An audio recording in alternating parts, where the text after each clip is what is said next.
आदिवासी समाज। राष्ट्र की रक्षा कौन करेगा? देश की रक्षा कौन करेगा? आदरणीय भवर जी। जय जोहार साथियों। जय जोहार का नारा है। जय जोहार का नारा है। जय जोहार का नारा है। आप सभी समाज बंधु, मेरे भाई बहन, बड़े बुजुर्ग, अन्य समाज के साथी इस भीषण उमस भरी गर्मी में यहाँ पर बैठे हैं और टेंट आज छोटा पड़ गया है। जितना टेंट के अंदर है इससे 5 गुना टेंट के बाहर है हमारे भाई बहन। तो दोस्तों, आने वाले समय में हमारे समाज की दशा और दिशा बदलेगी, ऐसा हम विश्वास करते हैं। जैसा कि हमारे कई साथियों ने बताया और बहुत सारी बातें आपके बीच में रखी हमारी समस्याओं के बारे में। आप लोगों को एक बात ज्ञात होना चाहिए कि ये 17 तारीख को जुलाई में ही कार्यक्रम क्यों, ये बहुत बड़ी बात है। 17 नवंबर 2013 को मानगढ़ हत्याकांड हुआ था, तो उस दिन कार्यक्रम करते। बेशक उस दिन कार्यक्रम होता है, फिर ये 17 जुलाई को ही कार्यक्रम क्यों किया जा रहा है?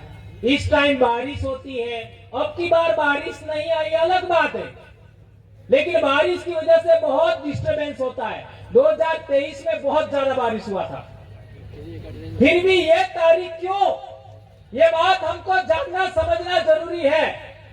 तो मैं जानकारी के लिए बताना चाहूंगा, ये अखबार का कतरन आप लोगों ने पढ़ा होगा,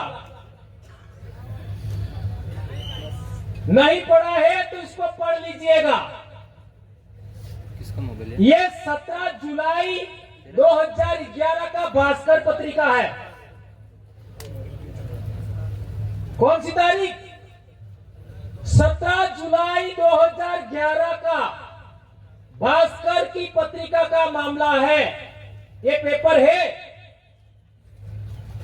और संविधान में हमको 5वीं अनुसूची के तहत अनुच्छेद 244(1) के तहत जो विशेषाधिकार दिया गया, शेड्यूल्ड एरिया बनाया गया, अनुसूचित क्षेत्र बनाया गया, जिसमें हमारे जल जंगल जमीन सहित आरक्षण सहित हमारे विशेषाधिकार है, उसको पूरे इलाके को खत्म करने की योजना ये पेपर में है।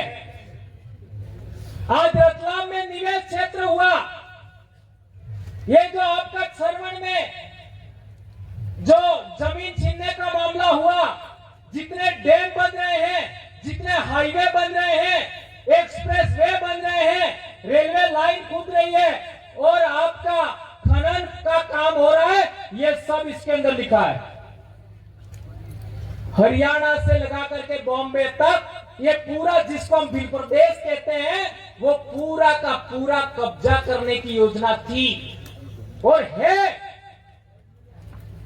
इस तरीके से देखा जाए तो हजारों साल से हमारे बाप दादे अरावली पर्वतमाला, सातपुड़ा पर्वतमाला, विंध्याचल पर्वतमाला और साबरमती नदी, लूणी नदी, माही नदी, नर्मदा नदी, तापी नदी और गोदावरी के इलाके में हमारे बाप दादा रहते थे। वो पूरा इलाका नियंत्रण में लेने का मामला था। इस वजह से हम लोगों ने इसको समझा और फिर यहाँ का आदिवासी समाज को जागरूक करने के लिए, इकट्ठा करने के लिए, संगठित करने के लिए हम लोगों ने लगातार मेहनत किया और मेहनत करते करते करते हम पहले दूसरे संगठन में थे, वहां पर बात रखा, लेकिन वहां बात नहीं बनी क्योंकि निर्णय करने वाले लोग आदिवासी नहीं थे। तो हमने आदिवासियों के लिए, आदिवासियों के द्वारा और यही निर्णय करने वाला मंच तैयार किया, और वो कोई संगठन नहीं है, उसका नाम है आदिवासी परिवार। आदिवासी परिवार का कोई अध्यक्ष नहीं है, इसलिए कितना भी बड़ा आदमी होगा वो जजम पर बैठेगा, मंच पर कभी नहीं बैठेगा, और उसके तहत ये कार्यक्रम आज हो रहा है। एक बात और कहना चाहूंगा कि हमारे आदिवासी इलाके के अंदर आप लोगों ने देखा होगा, सुना होगा, समझा होगा, हमारी बोली में एक कहावत है, क्या?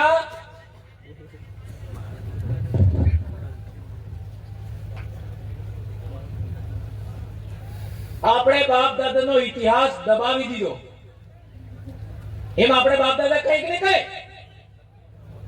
આપણે બાપ દાદાનો ઇતિહાસ દબાવી દીધો, पर कौन सा इतिहास दबाया ये हमारे बाप दादे जानते नहीं थे, ये बात कहते थे। इसके साथ एक और बात कहते थे हमारे बाप दादे, भील आदु आज थकी धरती ना धूल मूलना धनी है। धनी का मतलब मालिक। ये हमारे अनपढ़ बाप दादा ये बोलते थे। और एक इंपॉर्टेंट बात है, कोई तो कमी रही होगी हमारी, जिसकी वजह से लगातार हम सिमटते सिमटते आज पहाड़ों में आए हैं, और पहाड़ों से भी निकालने का, जंगलों से भी निकालने का षड्यंत्र चल रहा है। तो वो कमियों को पूरा करते हुए, उन कमियों को खारिज करते हुए, नकारते हुए हम लोगों ने ये मंच बनाया है। इसलिए यदि आप आदिवासी परिवार की व्यवस्था को मानते हो तो मानगढ़ आइए। ये बात ध्यान रखिए, इस कार्यक्रम की बात कर रहा हूं। आदिवासी परिवार के अनुशासन को मानते हो तो मानगढ़ पर इस दिन आइए, बाकी आप रोज आइए, कोई दिक्कत नहीं। हम लोग आने वाली पीढ़ी को बचाना चाहते हैं। आज देख लीजिए, जुलाई, अगस्त, सितंबर, अक्टूबर, ये 4 महीना सबसे ज्यादा हमारे बच्चे स्कूल में आते हैं।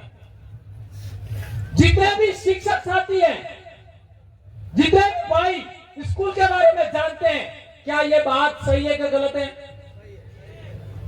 जुलाई, अगस्त, सितंबर, अक्टूबर, यही 4 महीने हैं जिसमें सबसे ज्यादा हमारे बच्चे स्कूल में आते हैं, और इसी टाइम सबसे ज्यादा व्रत उपवास हैं, सबसे ज्यादा। और एक तो पूरा महीना सावन का। अरे पागलो, मेंढक से समझिए, मेंढक सर्दी में जमीन के अंदर रहता है, मेंढक गर्मी में जमीन के अंदर रहता है। वो पहली बारिश के साथ जमीन के बाहर आता है, और जब तक बारिश होती है तब तक मेंढक खाता रहता है, खाता रहता है, खाता रहता है, और अपने शरीर में चर्बी इकट्ठा करता है। और जैसे ही बारिश खत्म हुआ वो वापस जमीन में चला जाता है और जिंदा रहता है। और तुम लोग जैसे ही बारिश शुरू होती है भूखे रहना शुरू करते हो, व्रत करते हो, उपवास करते हो। अरे सभी जीवों को, एक कीड़े को भी, एक तितली को भी बारिश में सबसे अच्छा भोजन मिलता है। छोटे से छोटे जीव को बारिश के सीजन में सबसे अच्छा भोजन मिलता है, और जब सबसे अच्छा भोजन मिलता है तब तुम भूखे रहते हो। यह तुम्हारे दिमाग में यह बीमारी किसने घुसेड़ी? इसलिए मानकर आते हो, आदिवासी परिवार की व्यवस्था को मानते हो, आदिवासी परिवार के अनुशासन को मानते हो, तो पहला काम करिए, दिन को दारू कभी नहीं पिएंगे।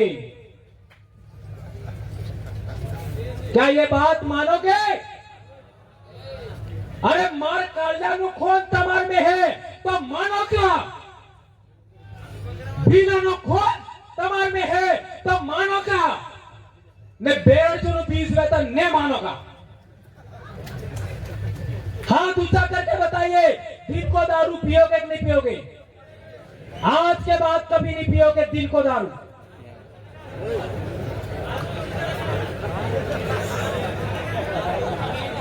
और दूसरी बात, मैंने ये नहीं कहा कि रात को पीना है। संत गोविंद गुरु महाराज को मानते हो तो पीना ही नहीं है। अरे अपने बाप दादा ने भाव हालવાનો મામલો તો તમે કપ કપ બે બે કપ લઈ લો। બાલ સડાબાનો મામલો તો पहला काम। दूसरा काम, हमारे बच्चे 8वीं क्लास में आते हैं तो थोड़ा सा कपड़ा उल्टा सीधा पहनते हैं, बाल उल्टा सीधा काटते हैं और इधर उधर देखते हैं, बदमाशी करते हैं। बात राइट है कि गलत है? यह हमारे सबके बच्चे करते हैं, आपका भी करता है, मेरा भी करता है, सबके। और हमने भी किया है, हमें वो दूध न गवाएगा। यह प्रकृति का नियम है, सब करते हैं 8वीं क्लास में। और हम क्या करते हैं, 8वीं क्लास बाद बच्चे को गुजरात जाने का इजाजत दे देते हैं। गुजरात यानी शहर में काम करने की इजाजत देते हैं। ये बात राइट है कि गलत है? और जो बच्चा अहमदाबाद जाएगा, गुजरात में जाएगा, वो सबसे पहले फोन लाएगा। बात राइट है कि गलत है? और पसे 9वीं में फिर जाएगा और आई बाप में थोड़ा परेशान करेगा और थोड़ा ई लावेगा, थोड़ा माँ बाप तक लेगा, पसे 9वीं में गाड़ी लावेगा। और जिस बच्चे को तुमने 8वीं में मोबाइल दे दिया, जिस बच्चे को 9वीं में तुमने गाड़ी दे दिया, वो 10वीं में लाड़ी जरूर लाएगा। फिर क्या होगा? उम्र कम होने की वजह से पॉक्सो में जेल जाएगा। कितने बच्चे, नौजवान बच्चे जिनको कुछ भी पता नहीं है, आज हमारे समाज के बच्चे जेल में हैं। और बच गया तो 11वीं में नहीं बचेगा, 11वीं में जाएगा, हर हाल में बदमाशी करेगा। इसलिए मेरा दूसरा आपसे अनुरोध है कि 8वीं से 12वीं तक आप अपने बच्चों को फोन नहीं देंगे। ये सबसे कठिन टास्क है। तमार में पीलेनो बीज है तो आ बात करोगा, कौन कौन मानेगा बताओ? यस, हाँ दूसरा करो बेबे। यदि तुम्हारी नस्ल बचाना चाहते हो, तुम्हारे बाप दादाओं का एरिया बचाना चाहते हो, तुम्हारी संस्कृति बचाना चाहते हो, एक आषाढ़ी पासे, एक आषाढ़ी 11 और एक आषाढ़ी पौने कटा सजा 20 पासे 11 ने पौने या 4 दाड़ा। मध्य प्रदेश में क्या क्या होता है पता लगाओ, गुजरात में क्या क्या होता है पता लगाओ, राजस्थान में क्या क्या होता है पता लगाओ, इसका क्या महत्व है ये पता लगाइए। महाराष्ट्र में भी। और एक बात, हमारा जो आषाढ़ का महीना है वो मकाई के नाम, जंगल की वनस्पति के नाम समर्पित है। सावन का महीना हमारे समाज की परंपरा अनुसार, हमारे ट्रेडिशनल नॉलेज के अनुसार सावन का महीना है वो सोखने नाम, हाड़ने नाम, धान्य नाम और आपका पहली उपज के नाम होता है।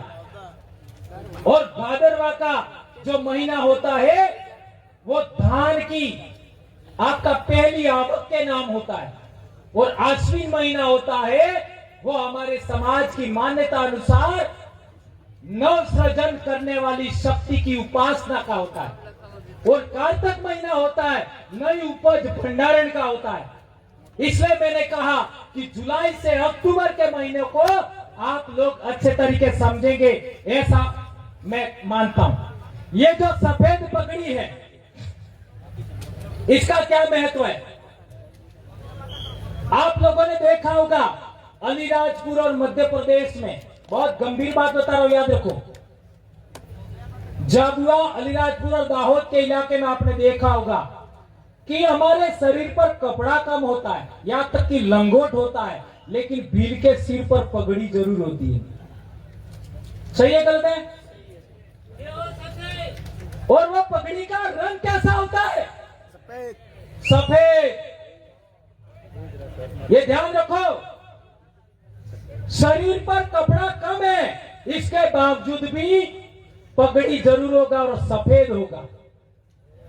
यदि किसी भील ने अपनी पगड़ी उतार करके किसी को पगड़ी दे दी तो क्या महत्व होता है? उसके सर पर रख दी तो कितना महत्व है उसका? और किसी लड़ाई हो रही है और किसी भील ने पगड़ी उतार करके बीच में डाल दी तो क्या होगा? कितना भी बड़ी लड़ाई होगा रुक जाएगी। यह है पगड़ी का महत्व। और एक गंभीर बात, अलीराजपुर, झाबुआ, आपका दाहोद की बात बताता हूं। यहां के भील जिस तरीके की धोती पहनते हैं, वो धोती का रंग कैसा होता है? सफेद। और जिस तरीके धोती लपेट के पहनते हैं, ऐसी धोती केरला, तमिलनाडु, कर्नाटक, आंध्र प्रदेश, तेलंगाना में भी पहनते हैं। सही है, गलत है? और एक बड़ी बात, भील कुंवारी लड़कियां मुठचाड़ी जीवी रीति कपड़ा पहने, घाघरा चुन्नी, ऐसा ही साउथ इंडिया की हीरोइने पहनती है। उसका क्या कनेक्शन है? साउथ इंडिया की पिक्चर किस किसने देखी? सबने देखी। तो वहां की हीरोइन जिस तरीके से घाघरा चुन्नी पहनती है, ऐसा ही भील लड़कियां भी पहनती है। ये बात राइट है कि गलत है? सही है। इसका मतलब यह हुआ, भीली संस्कृति भारत की मूल राष्ट्रीय संस्कृति है। समझ में आया? राष्ट्रीय संस्कृति है। यहां का पहनावा, भीलों का, आदमियों का पहनावा साउथ इंडिया तक चल रहा है। भीलों की लड़कियों का पहनावा साउथ इंडिया तक चल रहा है। और बड़ी बात, हमारी मां को हमारी बोली में क्या बोलते हैं? आई। आई। ये आई अजमेर से कर्नाटक तक चलता है। और हमारी जो कुल देवी होती है उसको भी मताई कहते हैं। मताई, आई, ये महत्व होता है। एक और बड़ी बात है, हमारी बोली का बात। हमारी बोली के बहुत सारे शब्द, अपने बारिश के अंदर छोटा सा खेत होता है जिसमें अपन धान का रोपड़ी रोपते हैं, इन्हें अपने हो कहीं छोटा सा डाबरी, ये डाबरी उड़ीसा तक बोलते हैं। इससे पता लगाइए, उड़ीसा तक बकरी, बकरी को क्या बोलते हैं हमारे? साड़ी, साड़ी बोलते हैं। ये साड़ी शब्द उड़ीसा तक होता है। इसलिए कहता हूं, भीली संस्कृति और भीली बोली राष्ट्रीय है, राष्ट्रीय स्तर पर है। और एक इंपॉर्टेंट बात, पूर्वज पूजा। हम बाबा डोकरा की पूजा करते हैं, बाबा देव की पूजा करते हैं। जरा मैसूर के इलाके में तो जाओ, कर्नाटक में मैसूर शहर के अंदर हमारी यही पूजा पद्धति बाबा देव वाली, सीरा बाबसी वाली। दाहोद का इलाके में सीरा बाबसी बहुत ज्यादा है, हमारे चिकली गलियाकोट में भी है, हमारे इलाके में भी है। ये आपका मैसूर शहर में भी मिलेगा। ये बहुत बड़ी बात आप लोगों को ध्यान रखना होगा। एक और बड़ी बात, हमारा परंपरागत ज्ञान की बात। हम लोग कहते हैं कि हम प्रकृति को मानने वाले लोग हैं, तो आदिवासी हर एक काम इस सर्कल में करता है, प्रकृति चक्र में। सही है गलत है? हर एक काम अणे फेरे ने बीजा कड़े फेरे करे, अणे फेरे बीर अणे फेरे फरे ने बीजा अणे फेरे फरे। ते पेला ने तमे एक की भी रीतियों बताओ। बळद जानो बळद ओळे आका बळद अणा बळद ने एम फेरा फेरवो ते फरेगा ने एम फेरा फरवो ते फरेगा। दिग्विजय सिंह जी फरेगा ने फरेगा। बळद अणेस फेरे फरे, बळद अणे फेरे ने फरे ते तमने कड़े बळद बन आप जाओ।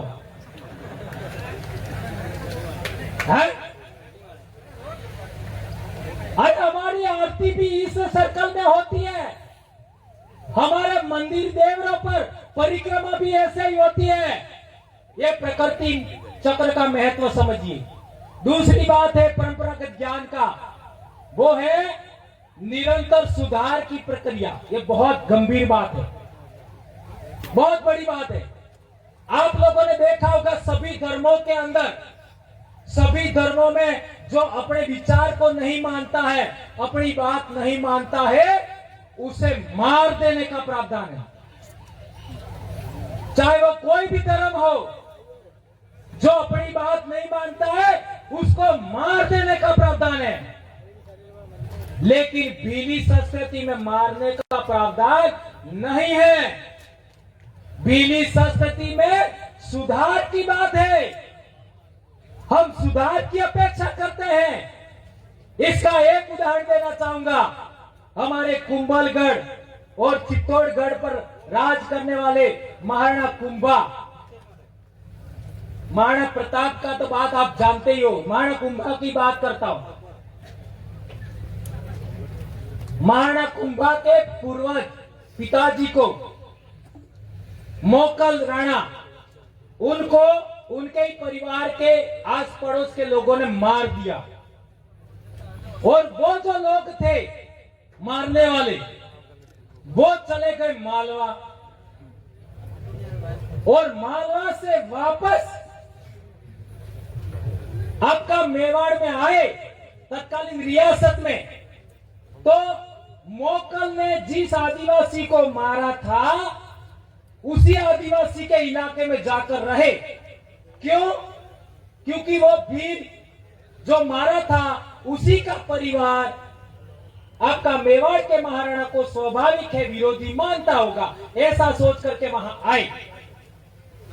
तो उन्होंने बहुत प्रयास किया महाराणा कुंभा के जमाने में, लेकिन उनको वो हरा नहीं पाए।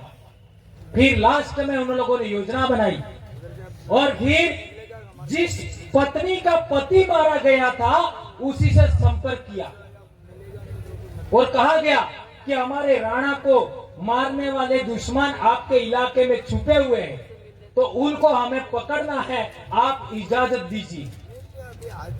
तो वो महिला ने कहा ये आपको हम हमारे इलाके में ऐसी इजाजत नहीं दे सकते, लेकिन यदि आपको वो पकड़ना है तो वो आपको नहीं पकड़ना है, मेरे बेटे पकड़ करके आपको दे देंगे। और इसके बाद उस महिला ने, चूंकि अपने इलाके में रहता था, उसको आपका उनके बेटों ने पकड़ करके दे दिया। अब विचार करिए, वो भी दुश्मन का बेटा था, इसके बावजूद भी हमारे पूर्वजों की एक महिला ने, बच्चों ने सुधार की अपेक्षा से वो लोगों को पकड़ करके उनके हवाले किया। यह है बहुत बड़ी बात। और तीसरी इंपॉर्टेंट बात है कि हमारा समाज अपना हो या पराया हो, उसके साथ हमेशा न्याय करता है और हमारे साथ सभी लोग अन्याय करते हैं। हमारे लोग चाहे अपना हो या पराया हो विश्वास करते हैं और दूसरे लोग हमारे साथ सदा विश्वासघात करते हैं। ये बात समझिए। एक और इंपॉर्टेंट बात, हमारे समाज में महिलाओं को बराबरी का अधिकार है और और दूसरे समाजों में महिलाओं को दोयम दर्जे का माना जाता है। और एक इंपॉर्टेंट बात है, हमारे समाज में बांट कर खाने की जो बात है, यदि हमारे घर में 2 ही रोटी है और हम 2 जने हैं और कोई तीसरा आ गया तो क्या करेंगे? अकेले अकेले खा जाएंगे कि 2 रोटी तीनों में बांट के खाएंगे? बांट के खाएंगे। और एक बड़ी बात, यदि गाड़ी में आप बैठे हैं, बस में, आपके साथ रोटी है, बिस्किट है, समोसा है, कचौरी है, या फिर आप रेल में बैठे तो आपके पड़ोसी में जो बैठा है उसके पास रोटी नहीं है, समोसा नहीं है, कचौरी नहीं है, क्या आप खा सकते हो? खा सकते हो? नहीं खा सकते। उसको दिए बगैर खा नहीं सकते। और यहां पर गैर आदिवासी होगा तो मस्ती से खाएगा। यह है परंपरागत ज्ञान, इसको कहते हैं ट्रेडिशनल नॉलेज। ये हमारे बाप दादाओं की विरासत है। और एक इंपॉर्टेंट बात, शांतिपूर्ण सह अस्तित्व। हमारे इलाके में 2000 साल से लोग आ रहे हैं। हमने कभी भी किसी को अपना विरोधी नहीं माना, पराया नहीं माना। लेकिन आज आप सभी के माध्यम से क्या हमारा जन जागरण जारी रखिए। और एक इंपॉर्टेंट बात है, आप लोगों ने देखा होगा आज की तारीख में 1990-91 में हमने देखा कि हमारा समाज अंधविश्वास पाखंड में नहीं था। उससे ज्यादा अंधविश्वास पाखंड में आज ज्यादा, जिसका ताराराम जी बात कर रही थी। 1990 के आसपास हमने देखा है हमारे समाज में इतने व्रत उपवास का बोलबाला नहीं था जितना आज है। और अलग अलग प्रकार की कई सारी व्रत उपवासों में हम हमारा समय बर्बाद कर रहे हैं। और एक लास्ट बात आप सबके बीच में बोलना चाहता हूं कि हमारे समाज की जब भी बात आती है, हम लोग प्रकृति को आधार मान करके सीखने का प्रयास करें और प्रकृति के आधार पर ही अपनी बात आगे बढ़े। और मैं सबसे इंपॉर्टेंट बात आज आपके बीच में कहना चाहता हूं, वो ये है कि हम लोगों को एक बात जो मैंने बताया सबसे इंपॉर्टेंट, वो दिन को दारू नहीं पीना, नंबर 1। ये लास्ट रिकॉल कर रहा हूं, दिन को दारू नहीं पीना नंबर 1। और दूसरा, 8वीं से 12वीं तक के बच्चों को मोबाइल और गाड़ी नहीं देना है, नंबर 2। और तीसरी बात, दिन डूबने के बाद अपने बच्चों को दूसरे घर नहीं जाने देना है। ये बात मानते हो? तीसरी, इसकी व्याख्या नहीं कर पाया था मैं। अपने बच्चों को दूसरे के घर नहीं जाने देना है। और चौथी बात, धर्म को रखिए पीछे, पार्टी को रखिए पीछे, संगठन को रखिए पीछे, और जाजम को पहले महत्व दीजिए। मानगढ़ पर जब भी 17 जुलाई को आओ, खूंटी पर टांग करके आना। आपका पार्टी, आपका धर्म, आपका संगठन आदिवासी बन के इधर आइएगा, ठीक है? और एक बात, जो हमारा आदिवासियों का बैकलॉग है नौकरियों में, वो भी नहीं भरा। आदिवासियों का बैकलॉग खाली है, हर एक स्कूल में रिक्त पद है, वो भी नहीं भरे।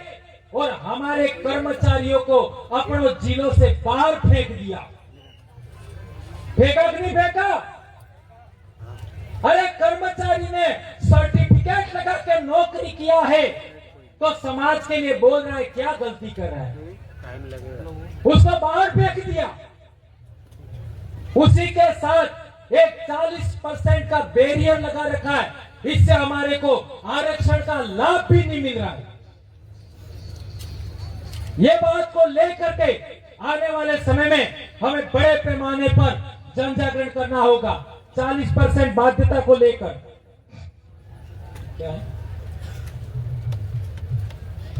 एक और बड़ी बात, हेलमेट हमारी सुरक्षा के लिए। हमारे बच्चे डेली एक्सीडेंट का शिकार होते हैं और आपका मर जाते हैं एक्सीडेंट में। अरे बड़ी बात तो यह है, एक्सीडेंट हो कुछ समझ में आता है, मोटरसाइकिल से मोटरसाइकिल पीट रही है।